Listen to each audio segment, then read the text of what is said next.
సినిమాల కంటే పూరి సినిమాల్లో హీరోయిజం కంటే తన సినిమాలకు పూరి పెట్టే టైటిల్స్కు క్రేజ్ ఎక్కువ. తాను ఏం స్టోరీ రాస్తే ఆ స్టోరీకి పర్ఫెక్ట్గా టైటిల్ పెట్టడంలో ప్రస్తుతానికి పూరిని మించిన డైరెక్టర్ లేడు.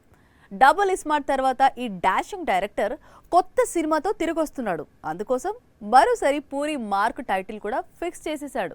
ఒక పోకిరి, ఒక బిజినెస్ మెన్, ఒక టెంపర్, ఒక ఇస్మార్ట్ శంకర్, ఒక దేశముదురు, ఇలాంటి టైటిల్స్ పూరి మాత్రమే పెట్టగలడు. ఏ హీరోకు తగ్గట్లు ఆ హీరోకు కథను రాయటం మాత్రమే కాదు, అందుకు పర్ఫెక్ట్ టైటిల్స్ పెట్టి ఫ్యాన్స్ ను, ఆడియన్స్ ను ఇంప్రెస్ చేయటంలో పూరిని మించిన డైరెక్టర్ లేడనే చెప్పాలి. డబుల్ స్మార్ట్ తర్వాత పూరి జగన్నాథ్ ప్రస్తుతం కొత్త సినిమాను తెరకెక్కించే పనిలో పడ్డాడు. విజయ్ సేతుపతితో మూవీ చేస్తున్నట్లు ప్రకటించాడు. టబు కూడా నటించనుందని తెలిపాడు. ఇప్పుడు ఈ సినిమాలో మరో ఇద్దరు కథానాయకుల పేర్లు వినిపిస్తున్నాయి. ఒకటి త్రిష, మరొకరు రాధి ఆప్టే. హీరో హీరోయిన్ సంగతి పక్కన పెడితే ఈసారి పూరి ఏం స్టోరీ రాశాడు, ఎలాంటి టైటిల్ పెట్టబోతున్నాడు అనే క్యూరియాసిటీ ఇండస్ట్రీలో చాలా ఉంది.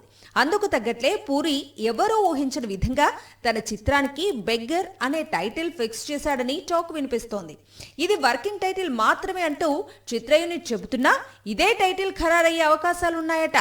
ఆల్రెడీ బిచ్చగాడు మూవీతో విజయ్ అంటని బాక్సాఫీస్ దగ్గర సృష్టించిన సంచలనాలు అన్నీ ఇన్ని కావు.